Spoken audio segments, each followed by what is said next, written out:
नमस्ते दोस्तों। नीति निर्देशक सिद्धांत क्या है? नीति निर्देशक तत्व आखिर क्या है? तो आज पॉलिटी एंड जीके गुरु पर स्वागत है।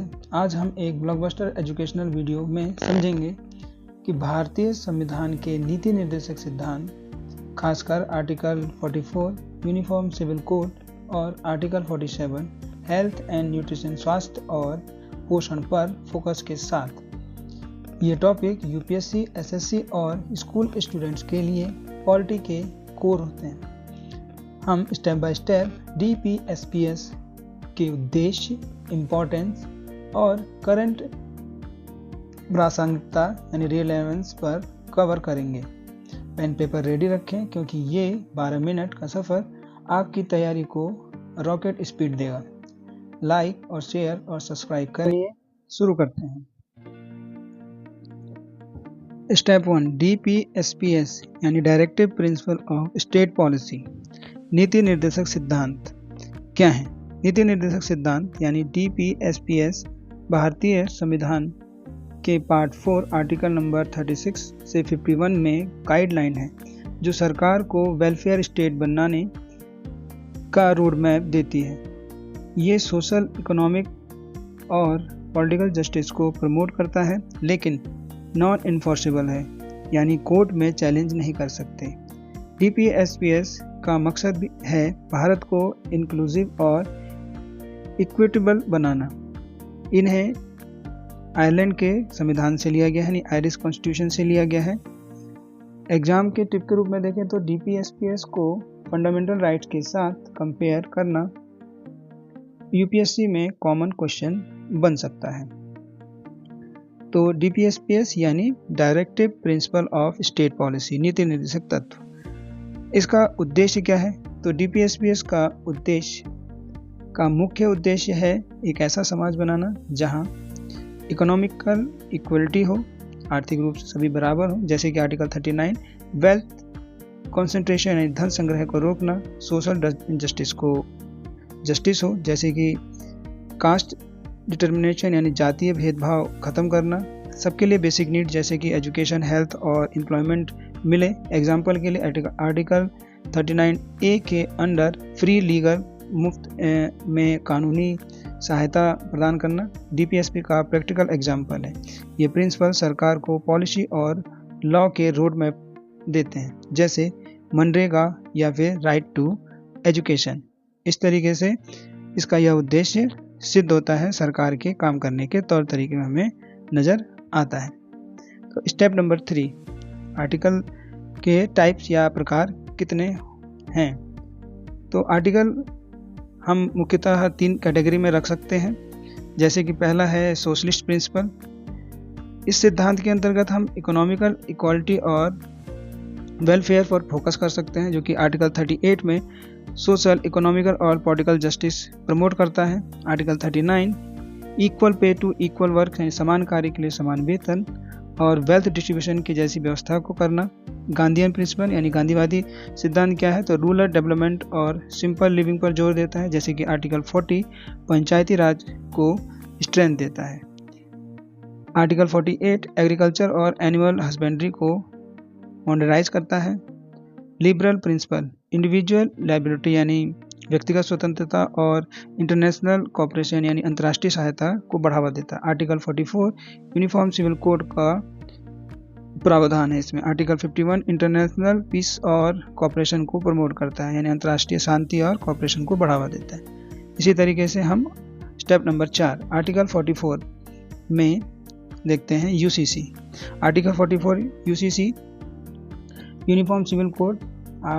आर्टिकल 44 कहता है कि सरकार को पूरे भारत में एक यूनिफॉर्म सिविल कोड होना लाना चाहिए, जो मैरिज, डाइवोर्स, इनहेरिटेंस यानी विरासत को हमारी और एडॉप्टेशन यानी गोद लेने जैसी प्रक्रियाओं को, जैसे पर्सनल लॉज को सबके लिए सेम बनाया जा सके, एक जैसा कर सके। ये सेकुलरिज्म यानी धर्मनिरपेक्षता और जेंडर इक्वलिटी, जातीय समानता को प्रमोट करता है।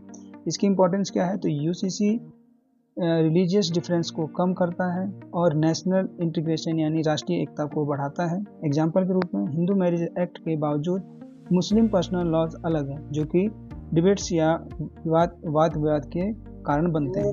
चैलेंज क्या है? रिलीजियस डाइवर्सिटी और यहाँ धार्मिक विविधता है और पॉलिटिकल ऑपोजिशन इसके चैलेंजेस बन सकते हैं। करंट अफेयर 2024 में उत्तराखंड ने यूसीसी इम्प्लीमेंट किया है, क्योंकि यूपीएससी 2025 के लिए एक हॉट टॉपिक होता है। इसकी केस स्टडी में देखेंगे आप तो शाहबानो केस, जो कि 1985 ने यूसीसी को एक जरूरत को हाईलाइट किया है। तो आप सुप्रीम कोर्ट ने मुस्लिम वुमेन को मेंटेनेंस का स्टेप नंबर 5 आर्टिकल देने का राइट दिया है। तो आप इसको वीडियो रोक कर पूरी तरीके से न्यूट्रिशन के बारे में बताया है। स्टेप 5 में हम article 47 health and nutrition, article 47 के तहत सरकार को पब्लिक की हेल्थ, न्यूट्रिशन और उसके स्टैंडर्ड को इम्प्रूव करने के लिए निर्देश देता है।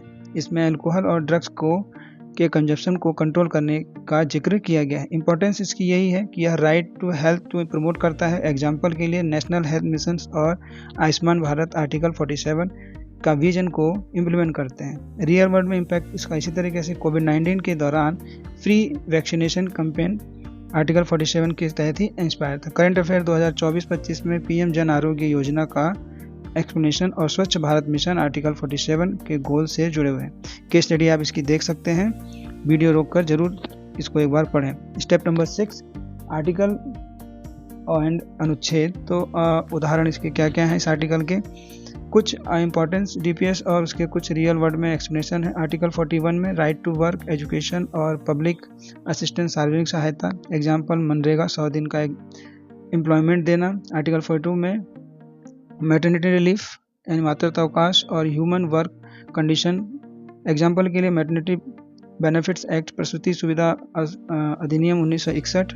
आर्टिकल 45 बच्चों के लिए फ्री और कंपलसरी एजुकेशन अब आर्टिकल 21A के अंतर्गत इन्फोर्सेबल है, जो कि लागू कराता है। Example right to education act 2009। Article 47 health और न्यूट्रिशन, जो भी अभी आपको बताया गया। आर्टिकल 48 इन्वायरमेंट प्रोटेक्शन, जैसे example Swachh Bharat mission. Current affair के तहत आप इसमें देखेंगे सूर्य घर योजना, जो कि करंट अफेयर के तहत यह आर्टिकल 48 के ए के तहत जुड़ता है। डीपीएसपी और के इम्प्लीमेंटेशन और इसके चैलेंजेस क्या हो सकते हैं, यानी इसको लागू करने की उसकी चुनौतियाँ क्या हो सकती हैं। तो डीपीएसपी को जो लॉज और स्कीम के थ्रू इम्प्लीमेंट किया जाता है, यानी इसको लागू या कुछ कानून के तहत।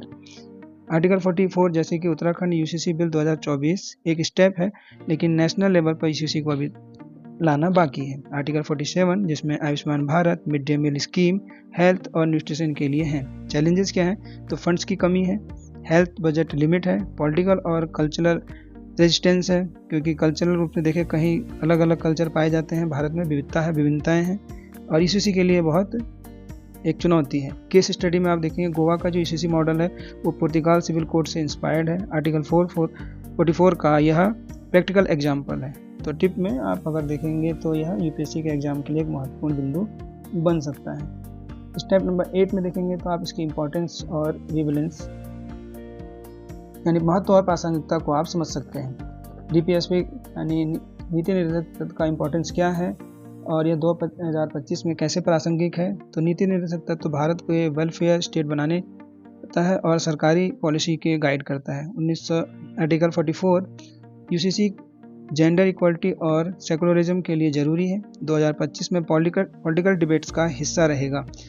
आर्टिकल 47 में हेल्थ स्कीम जैसे कि पीएम सूर्य घर योजना, क्लीन एनर्जी और डायरेक्टली हेल्थ को स्वास्थ्य सुविधाओं के लिए आर्टिकल 47 से ही जोड़ता है।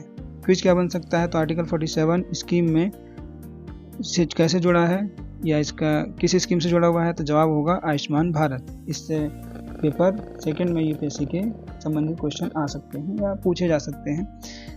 डीपीएसपी यानी नीति निर्देशक तत्व और मौलिक अधिकार फंडामेंटल राइट्स में क्या अंतर है?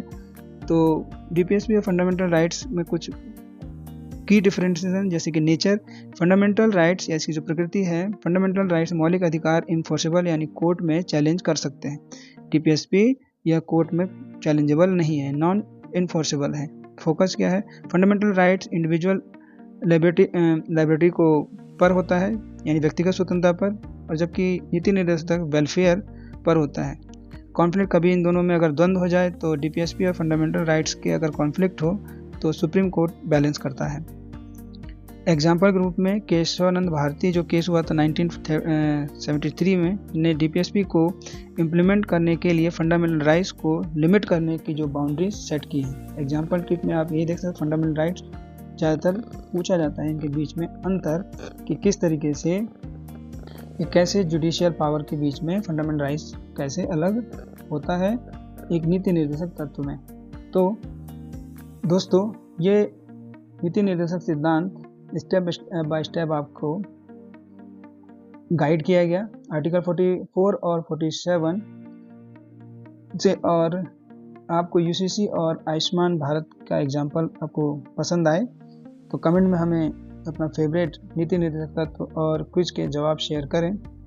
वीडियो पसंद आया हो तो लाइक ज़रूर करें, दोस्तों के साथ शेयर करें और सब्सक्राइब के लिए बेल आइकन दबाएं ताकि हम हर नए वीडियो के साथ आपके साथ जुड़ सकें। अगले वीडियो में हम ड्यूटीज़ के बारे में बात करेंगे। तब तक के लिए जय हिंद, धन्यवाद।